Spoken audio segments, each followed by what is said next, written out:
Hi, I'm Neil, and in this video I'm going to talk about how to train your eye to look for reflections and then use those reflections to create really cool and creative images like these.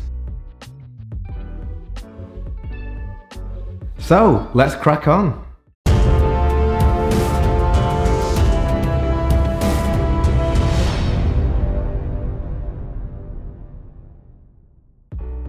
So how are you all doing? I've just come to the end of my busiest time of the year for weddings. I still have a few weddings left this year, but the really crazy season has finished for me now. So my focus all goes on to editing them all. I've been really lucky to photograph so many cool weddings, and I'm looking forward to sharing a lot of those images with you.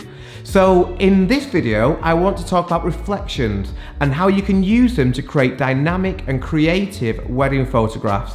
I recently made a video where I talked through the various crystals and pieces of glass which I have in my camera bag to create creative effects. But in this video, I'm going to be talking about reflections which are created by using things which are already in the environment. In other words, not using things which you've brought with you, but using reflections which you see in the area in which you are shooting. So I personally think that using reflections can be a really good way, and once you've trained yourself to look for them, quite an easy way of creating interesting and unique photographs. And hopefully this video is going to inspire you to start training your eye to look out for reflections wherever you're shooting. The cool thing is that reflections can be found in so many different places. The trick, as I say, is to train your eye to see them. Now, the obvious place to look for reflections is in, say, a mirror on the wall, but they can be found in lots of other places too, as I'm going to show you in this video. And once you start to keep an eye out for them, you'll just open up a whole new world of creativity for yourself. So let's start by talking about the most obvious place to find a reflection, and that's in a mirror. I think if you're playing Family Fortunes and you're asked to name something which gave a reflection, then mirror would definitely be the top answer. So these first few photographs which you look at were all taken using a mirror, and they're all very straightforward. For these shots, I have placed my camera right up against the mirror so that my lens is almost touching the glass. In fact, it probably is sometimes. You don't have to, but as most of the shots which I will show you in this video were taken on my 35mm lens, I personally find that by putting my lens as close as possible to the reflective surface, that gives the best results. Now, mirrors are great and I will often use them within my images, but not all mirrors are created equal, and some can give you more potential for a cool shot than others can. For example, lots of mirrors have beveled edges. This is where the very edge of the glass is shaped a little bit differently to the rest of the mirror. Now, I haven't had a chance to film myself live at a wedding where I'm shooting into the beveled corner of a mirror, but I did go into a shop yesterday just to take this video to show you which part of the mirror I mean. You'll see there, just in the very corner where the glass just changes shape. Shooting into the beveled corner of a mirror like this can give you multiple reflections at the same time, and that is how I took these photographs.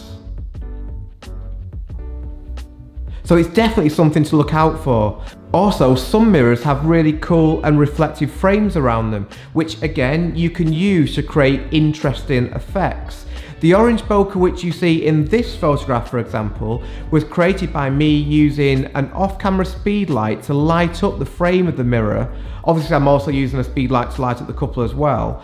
And because I was shooting at a very wide aperture of f1.4 on my 35mm lens, this created a really nice foreground bokeh. But as I say, reflections can be found everywhere, not just in mirrors. And that's one of the main points which I want to make in this video, that reflections can be found in so many different places. All you need to do is just basically look out for a shiny surface, a reflective surface. The reflection in this photograph, for example, was created using the lid of the makeup artist's makeup box. And here you can see how I shot this photograph using this reflection.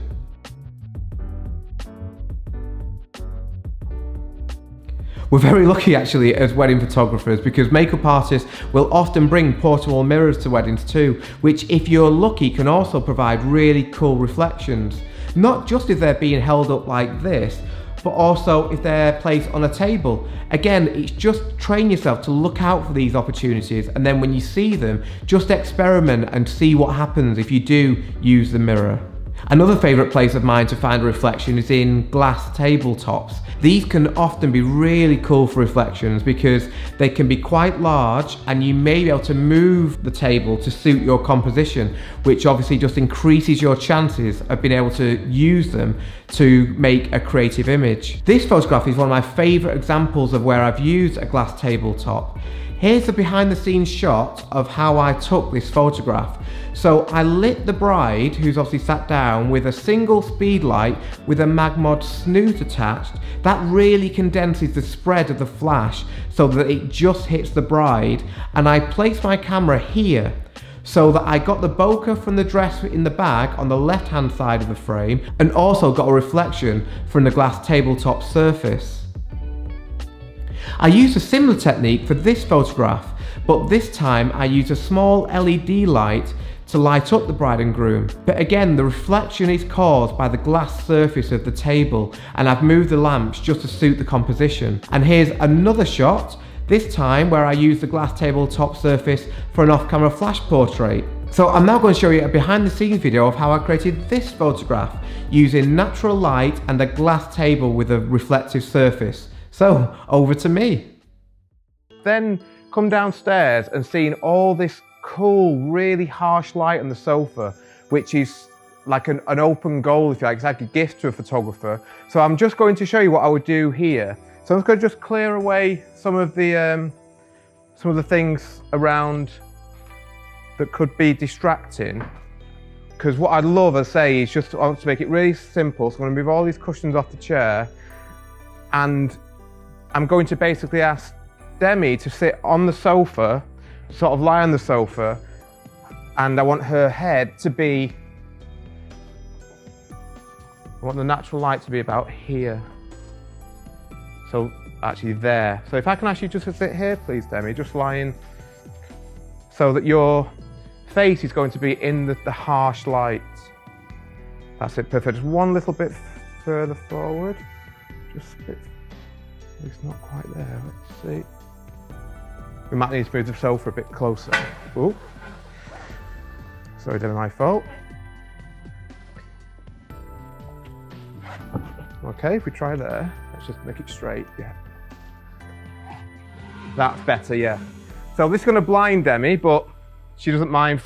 It's worth it for the arts. Perfect. So if I just put this dress up here.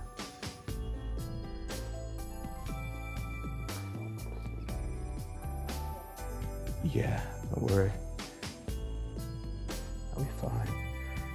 So by exposing for Demi's face, again, everything else is going to turn to darkness, but you'll see what we're doing here, having Demi look towards the light, and the majority of her body is going to be in shadow. So it's going to be very hard for her to focus, but we'll just take a quick shot here before. If you ever got a shot like this where the natural light is so good, obviously the light's constantly moving, so we don't want to waste our chance. So I'm just going to take a safe shot first. Now I'm exposing for the brightest part of the image. In this instance, it's Demi's dress. So I'm making sure that I'm not blowing out any of the highlights, which I'm not at the moment, because I want the brightest part of the image when I finished editing this to ultimately be Demi's face. So as long as I underexpose the dress, I can kill those highlights. That's beautiful, Demi. Just lift your chin up slightly for me. Beautiful. I'm going to ask you just to put your left hand just onto your dress, if that's okay, please. Just a little, so I can see a little bit more. That's it. Beautiful. Perfect. Thank you. Now, whilst we've got Demi in the good light here, I can use this table to create a reflection. So I always love looking. So again, it's like we did before. We've got our safe shot, and now somehow, if I get down here. Yeah, that's cool. Beautiful. And I'm going to, just with your right hand, Demi, just actually just to pull your hair away for me, if that's all right. Sorry, just so it's in your fingers, so you're pulling it away from your head, if that's okay. So you're almost playing with it, with your right hand. That's it, yeah. Beautiful. That's perfect. And just last one without the reflection, then we'll be done in here. And just looking towards, like again, just pulling your hair away, that's it.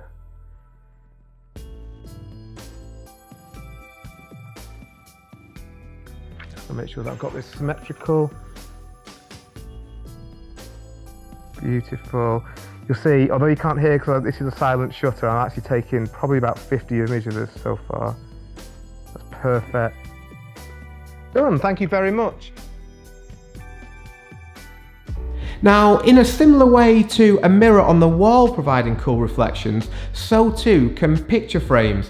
It may not be as obvious as a mirror, but a picture frame with glass can provide reflections which are almost as clear as a mirror, so always keep your eye out for them as well. These photographs were all taken in different venues, but they were created in the same way, and that is by me placing the bride or the bride and groom in front of a window so that they were naturally being lit by the outside natural light, and I placed my camera right up against the glass in a picture frame to create the reflection.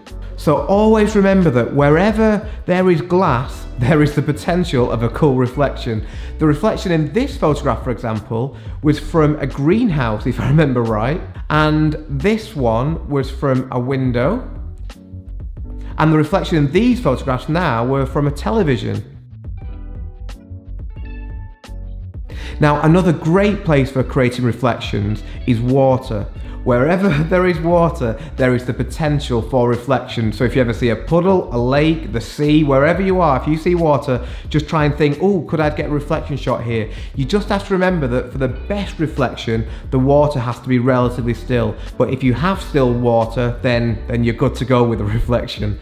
These photographs were all taken with large areas of water, but you don't need to have a large lake or the sea to create a reflection. As I say, even a tiny area of water will work. Puddles can work really well, for example. You just need to make sure that you're putting your camera as close as possible to the water. That way you're going to get the best reflection. So again, just remember that virtually any surface which is shiny or reflective will give you the potential of a good reflection photograph. All you then just need to do is just think about your composition and create a moment to go with it. So if you like the photograph which I've shown in this video, my advice to you right now would be that wherever you're watching this video, just look around yourself wherever you're sat and try and find as many reflective surfaces as you can.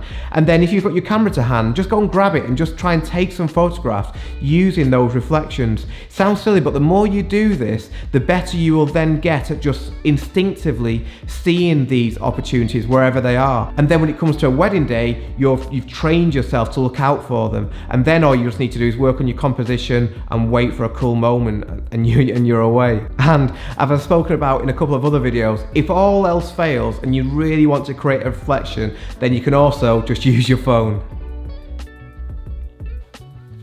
So I hope you've enjoyed this video. If you have, as always, I would really appreciate it if you could please like the video and also subscribe to my channel for more videos like this in the future. So thank you very much again for watching, and I will see you next time.